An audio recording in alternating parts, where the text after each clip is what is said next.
नमस्कार दोस्तों, आज मैं बात करूंगा भगवान राम के एक बड़े महत्वपूर्ण गुण के बारे में, जो है उनकी गंभीर वाणी। देखिए, आज हम जिस गुण के बारे में बात करने जा रहे हैं वो एक प्रकट गुण है। इससे पहले मैंने जितने गुणों की चर्चा की थी वे गुण उनके इंटरनल गुण थे जो नॉर्मली देखने में नहीं आते। लेकिन आज हम जिस गुण के बारे में बात करने जा रहे हैं वो सारे संसार के सामने है। भगवान राम ने अपने जीवन में किस तरह की वाणी का प्रयोग किया वो समझने की आज सबसे ज़्यादा ज़रूरत है, क्योंकि ये एक गुण इंसान के सारे संबंधों का आधार होता है। उसके पूरे जीवन में वो किस प्रकार का जीवन जीता है, उसे किस तरह के संबंधों का सामना करना होता है, उसके कैसे मित्र होते हैं, कहाँ तक उसका सम्मान और आदर होता है, ये सारी चीज़ें इस एक गुण पर निर्भर करती हैं, जो कि है एक गंभीर वाणी, यानी एक गहरी और मजबूत आवाज़ के दम पर ही इंसान बहुत कुछ बदलता है। आवाज़ या आपके बात करने का तरीका ही आपके मित्रों को और शत्रुओं को निर्धारित करता है।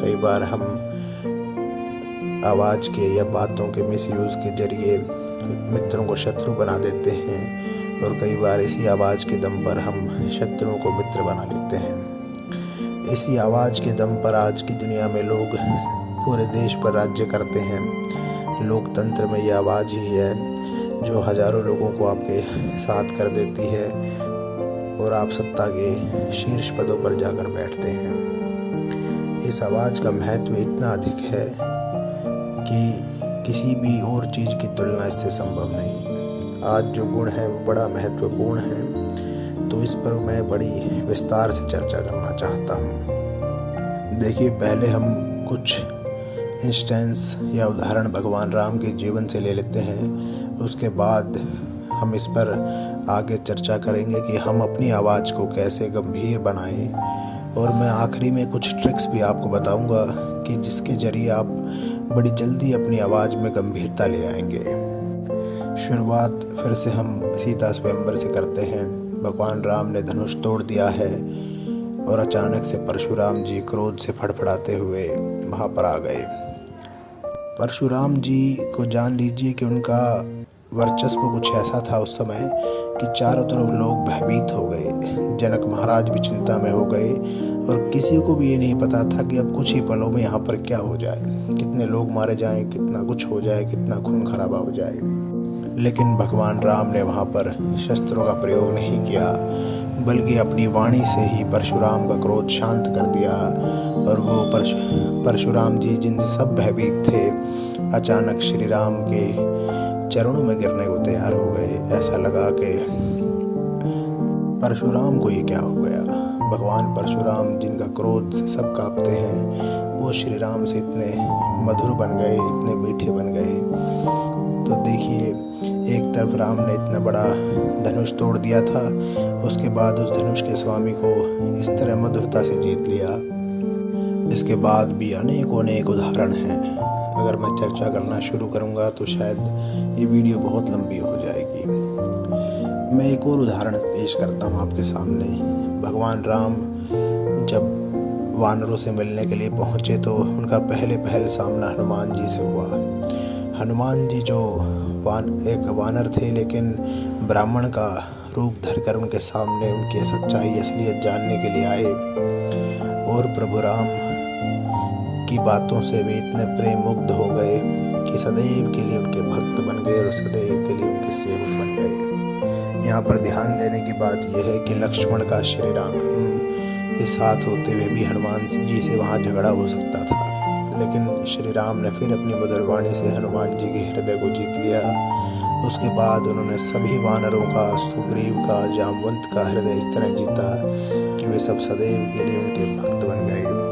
तन मन धन सब कुछ भगवान राम की सेवा में निछावर करने को सदैव के लिए तत्पर हो गए। इसके अलावा भी एक ऐसा इंस्टेंस उदाहरण है जो मेरे लिए बड़ा प्रिय है, राम और केवट की मित्रता। केवट देखिए एक आदिवासी था आज के समाज के हिसाब से एक बैकवर्ड आदमी था जो शहर के बाहर कहीं जंगल में रहता था।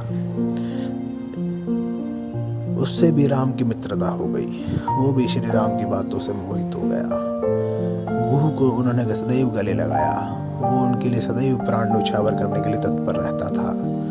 तो भगवान राम के जीवन में इतने सारे लोग उनसे इतना प्रेम करने लगे, तो क्या ऐसा गुण था? वो गुण उनकी गंभीर वाणी थी, जिसका वो बड़ी सावधानी से प्रयोग करना जानते थे।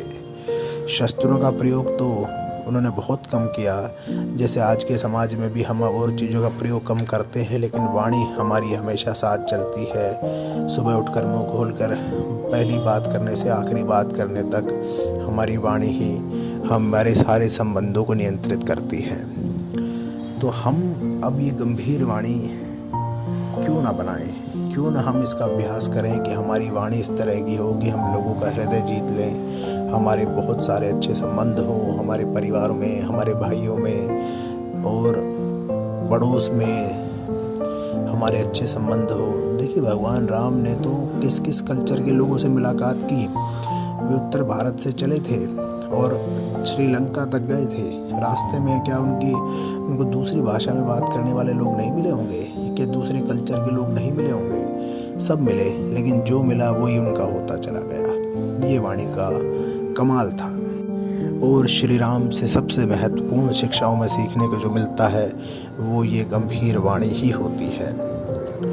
अब मैं बात करूँगा कि हम अपनी वाणी को ऐसा कैसे बनाएं, अपनी आवाज़ को अपना ऐसा कैसे बनाएं कि लोग हमारा सम्मान करने लगें, हमारी वाणी लोगों के कानों के जरिए उनके दिल में उतर जाए और वो बड़े सम्मान से हमारी तरफ देखें। तो इसके लिए हमें चाहिए कि हम एक गंभीर वाणी का अभ्यास करें। जो भी होगा अभ्यास से होगा, नई चीज़ें सीखने से होगा। तो सबसे पहले मैं आपको बताता हूँ कि कैसे हम इसका अभ्यास करें, प्रैक्टिस करें।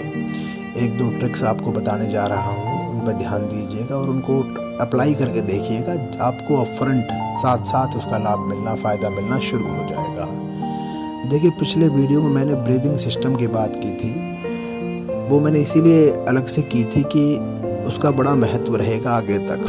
तो ब्रीदिंग सिस्टम यहाँ गंभीर वाणी में बड़ा इम्पोर्टेंट, ये समझ लीजिए उसी का रोल है आपकी ब्रीदिंग का, कि आप सांस कैसे लेते हैं। अगर आप तेज़ तेज़ सांस लेते हैं तो आपकी वाणी बड़ी तेज़ चलेगी, जोर जोर से जल्दी जल्दी बोलेंगे तो वो भी कोई सम्माननीय या अच्छी चीज़ नहीं होती।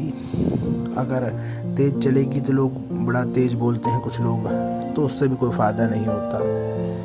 कुछ लोग ऐसे मिलेंगे आपको कि दूसरों का मजाक उड़ाने में, उपहास करने में अपने आप को समझदार समझते हैं। अंत में वो लोगों की घृणा और नफ़रत के पात्र बन जाते हैं और उनके शत्रुओं की कोई कमी नहीं होती। ज़रूरत के टाइम पर उनको कोई साथी मिलता नहीं। फिर शायद भी लोग कहने लगते हैं कि दुनिया मतलब ही हो गई है। दुनिया आज भी वैसी ही है जैसी श्री राम के समय में थी। आपका व्यक्तित्व ही इस बात का निर्धारण करता है, आपकी वाणी ही इस बात का निर्धारण करेगी कि लोग आपके साथ कैसा व्यवहार करेंगे। तो पहली जो ट्रिक मैं बताने जा रहा हूँ उस पर ध्यान दीजिएगा। सबसे पहले जब भी आप किसी से बात करने वाले हैं, अपनी सांस को प्रॉपर अंदर लीजिए, पूरी सांस अंदर फेफड़ों में भरिए। आपके फेफड़े खाली नहीं होने चाहिए जब भी आप बात करने जा रहे हैं। अगर आपके फेफड़ों में जान नहीं है, तो सांस नहीं है, तो आप ढंग से एक प्रॉपर वे में बात नहीं कर पाएंगे। अच्छा, हम कई बार कहते हैं कि आदमी को बीच में बात करते हुए पॉजेस या रुक करके बात करनी चाहिए। एक सेंटेंस ख़त्म होने के बाद दूसरे सेंटेंस के बीच में थोड़ा सा गैप होना चाहिए।